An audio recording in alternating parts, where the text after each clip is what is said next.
لا تجعلوا دعاء الرسول بینکم کدعاء بعضکم بعضا. لوگوں انسانوں میں فرق ہے. پوری انسانیت ایک طرف اور محمد مصطفیٰ ایک طرف. جس طرح تم آپس میں ایک دوسرے کو بلاتے ہو نا، اس طرح اللہ کے محبوب کو نہ آوازیں دینا. آج یہ بات امت کو سمجھ نہیں آ رہی. اللہ نے بند کر دیا دروازہ کہ وہ الفاظ بھی تم نہ بولو جو تم آپس میں ایک دوسرے کے لیے بولتے ہو. آج کتنے لوگ ہیں وہ کہہ دیتے ہیں میں اللہ کے رسول کا عاشق ہوں.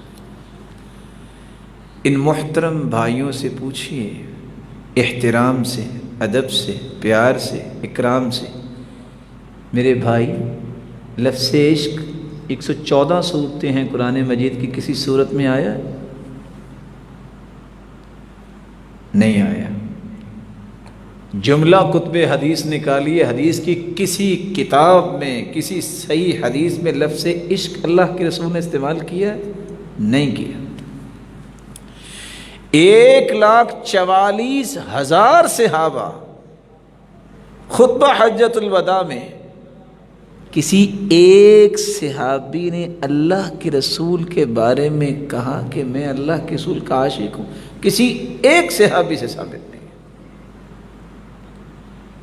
نہ یہ لفظ قرآن میں ہے اور نہ ہی یہ بولے نہیں ہے، نہ کسی صحیح حدیث میں، اور نہ ہی 1,44,000 صحابہ میں سے کسی نے بولا ہے، اور نہ ہی آپ اور میں یہ الفاظ چند رشتوں کے لیے بول سکتے ہیں.